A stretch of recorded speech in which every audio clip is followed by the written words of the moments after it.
선동은 인간의 본능적인 공포와 분노를 이용해 생각하는 시민을 맹목적으로 행동하는 군중으로 타락시킨다는 점에서 가장 위험합니다. 이재명과 민주당의 선동은 그래서 더 이상 묵과할 수 없는 겁니다. 사드 전자파에 내 몸이 튀겨진다는 소문, 정말 믿으셨나요? 이처럼 대중의 불안을 극한으로 자극하는 기막힌 선동의 역사. 지금 바로 구독 누르시고 그 숨겨진 진실을 확인해보세요. 공포를 파는 괴담은 끝이 없습니다. 미복산 소고기를 먹으면 뇌에 구멍이 뚫려 죽는다는 광우병 괴담 기억하시나요? 전 세계적으로 발병 확률이 극히 낮았지만 사회는 극도의 불안감에 휩싸였습니다. 여기서 끝이 아니죠. 후쿠시마 오염 처리수 때문에 회나 해산물을 먹으면 죽는다는 소문까지 퍼뜨리며 우리의 일상과 식탁마저 공포의 도가니로 만들었습니다. 정치적 목적을 위해 죄 없는 어민들과 상인들의 생계마저 벼랑 끝으로 내몰았던, 경제적인 피해와 소비자들에게 심리적 피해를 입혔던 잔인한 선동이었습니다. 이런 자극적인 괴담들이 퍼질 때마다 나라는 당장이라도 망할 것처럼 발칵 뒤집어졌습니다. 이성적인 판단은 마비되고 사회는 극심한 혼란에 빠졌죠. 진실보다 거짓이 더 크고 자극적인 목소리를 낼 때 국력은 소진되고 공동체의 신뢰는 처참히 무너졌습니다. 더 끔찍한 것은 국가 안보마저 선동의 도구가 되었다는 점입니다. 2010년 3월 발생한 천안함 피격 사건은 4개국 전문가가 참여한 민군 합동조사단의 정밀 조사 결과 북한 잠수정의 어뢰 공격에 의한 명백한 폭침으로 과학적 결론이 내려졌습니다. 심지어 문재인 전 대통령조차 2020년 서해 수호의 날에 북한 소행이 정부의 공식 입장이라고 재확인했죠.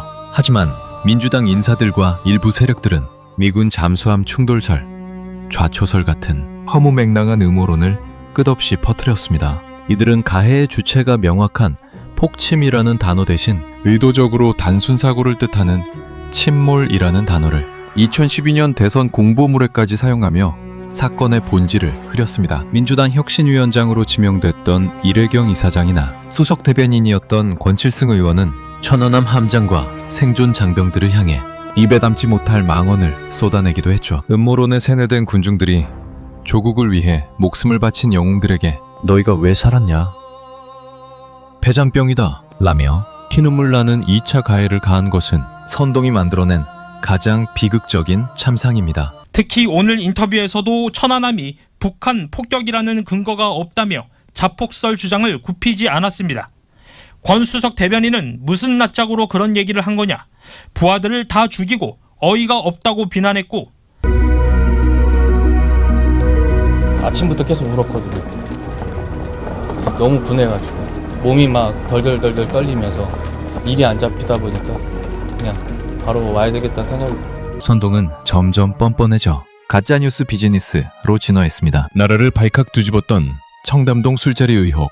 이는 첼리스트 박모 씨가 자신의 늦은 귀가를 변명하기 위해 전 남자친구에게 꾸며낸 100% 거짓말에서 시작되었습니다. 그럼에도 더불어민주당 김의겸 의원은 최소한의 팩트체크도 없이 국정감사장에 이 삼류 찌라시를 끌고 들어와 기정사실처럼 폭로했습니다. 나중에 거짓임이 만천하에 드러났을 때 김의겸 의원은 심심한 유감을 표한다면서도 다시 그날로 되돌아간다 해도 같은 질문을 하지 않을 수 없다며 자신의 선동을 끝까지 국회의원의 정당한 권리라고 정당화했습니다. 허위사실로 국가 최고위직의 명예를 훼손하고 국정을 마비시킨 것에 대한 일말의 양심도 찾아볼 수 없었습니다. 더욱 소름 돋는 것은 선동가들에게 가짜뉴스는 아주 훌륭한 돈벌이 수단이었다는 겁니다. 이 의혹을 주도한 친민주당 유튜브 매체는 당사자가 경찰에 다 거짓말이었다고 자백한 시점 이후에도 추가 의혹 영상을 올리며 장사를 계속했습니다.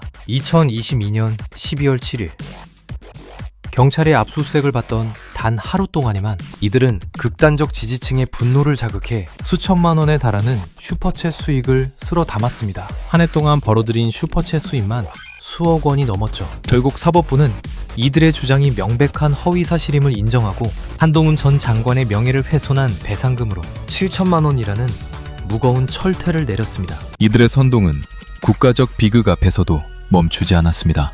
이태원 참사 직후 친민주당 방송인 김모 씨와 민주당 황운하 의원 등은 한동훈 법무부 장관의 마약과의 전쟁 선포 때문에 경찰력이 마약 단속에 집중하느라 참사 현장을 막지 못했다는 끔찍한 가짜뉴스를 퍼뜨렸습니다. 하지만 대검찰청은 참사 당일 이태원 일대에서 마약 사범 단속을 계획하거나 실시한 사실이 단 한 건도 없었다며 이를 전면 반박했습니다. 국가적 슬픔의 원인마저 조작하여 정권 퇴진의 불쏘시개로 쓰려 했던 악랄한 프레임 씌우기였습니다.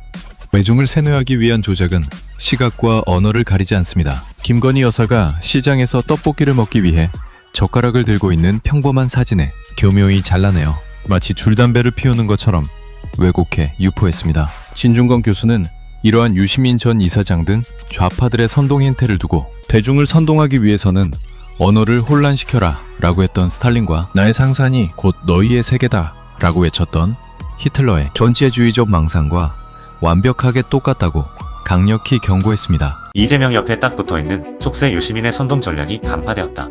저는 유시민 이사장님의 책임이 상당히 크다고 봐요. 증거인멸이 아니라 증거보전이다. 말장난이죠. 이게 뭐냐? 대중을 선동하기 위해서는 언어를 혼란시켜라. 누구 말씀인지 아세요? 위대하신 스탈린 동지 말입니다. 유 이사장님의 그 망상을 대중들은 현실로 믿고 있죠. 나의 상상이 곧 너희의 세계다. 누구 말씀인지 아세요? 위대하신 히틀러 총통 말씀입니다. 제가 지금 굉장히 경고를 하는데 지금 구사하는 언어가요. 전체주의 선동의 언어라는 겁니다. 실제로 이들은 일상적인 언어마저 이념의 무기로 오염시킵니다. 부지런히 일해 경제적 가치를 창출한다는 긍정적 의미의 근로자의 날을 굳이 계급투쟁의 의미가 담긴 중국식 표기인 노동절로 바꾼 것이 대표적입니다. 우리가 무심코 부르는 단어 하나에까지 이분법적 공산주의 이념을 주입하려는 무서운 프로파간다, 바로 선전입니다. 국정조사를 통해서 나오는 이재명의 범죄 증거들 앞에서도 선동가들은 반성하지 않습니다. 오히려 입법 권력을 가지고 공소 취소라는 사법 내란, 독재의 길을 걸으려 합니다. 이재명의 묵인이 없는 한 이런 일이 있을 수는 없는 일이죠. 민주당은 그동안 이재명 대통령 관련 사건에 대해 상당히 예민하게 반응해 왔습니다. 선거법 사건 같은 경우 이미 대법원에서 유죄 취지로 파기환송이 된 적이 있었죠. 나머지 사건들은 대통령 당선 후 재판이 중단돼 있는데 이들 사건을 아예 지우려는 움직임이 막바지를 향해 가고 있습니다. 민주당은 국정조사가 공소 취소를 위한 게 아니라고 여러 차례 해명해 왔었죠. 하지만 많은 분들이 예상했던 대로 그 수순을 밟아가는 겁니다. 위헌 시비 같은 상당한 논란이 불가피해 보입니다.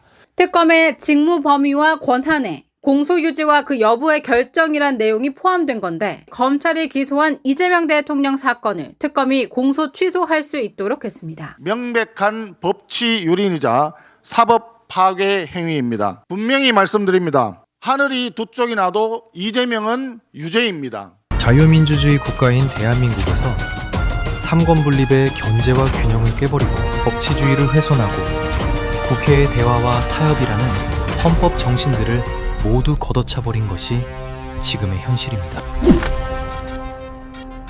더불어민주당의 사법부 장악 시도에 대통령마저 가담했습니다. 이는 헌법이 보장한 삼권 분립을 정면으로 부정하는 폭로이자 법원을 인민재판소로 전락시키려는 반민주적 발상입니다. 법률가들이라는 자들이 오히려 다수의 폭정으로 나라를 더럽히는 현실이 개탄스럽기까지 합니다. 이런 선동가들은 오히려 지지자들을 향해 생각하기를 멈추라며 이른바 뇌 비우기 운동을 은연중에 강요합니다. 논리적인 비판이나 팩트는 철저히 마비시키고 자신들에게 조금이라도 비판적인 의견을 내면 수박이라며 색출하고 집단으로 공격합니다. 오직 무지성적인 대동단결과 맹목적인 분노만을 강요하여 국민을 권력 유지의 도구이자 정치적 방패막이로 전락시킨 것입니다. 하지만 시간이 지나고 보니 진실은 어땠나요? 세상을 뒤집어 놓고 온갖 공포를 조장했던 그 선동가들은 지금 다 어디로 갔을까요? 그들은 아무런 책임도 지지 않은 채 그 선동의 대가로 입법 독재와 행정 독재자로 우뚝 서 있게 되었습니다. 막대한 국력 낭비와 서민들이 겪은 뼈아픈 피해는 철저히 외면한 채 하늘과 국민들을 향해 그런 일도 모르는 후한무치한 자들로 자신들의 정치적 배만 불리고 있습니다. 선동가들이 국가 권력의 정점에 우뚝 서 있는 지금 이 나라의 운명은 어디로 가게 될까요? 더 이상 거짓된 선동으로 인한 공포에 휘둘리지 않으려면 끊임없이 의문을 제기하는 태도와 날카로운 비판 의식이 필요합니다. 지금이라도 늦지 않았습니다.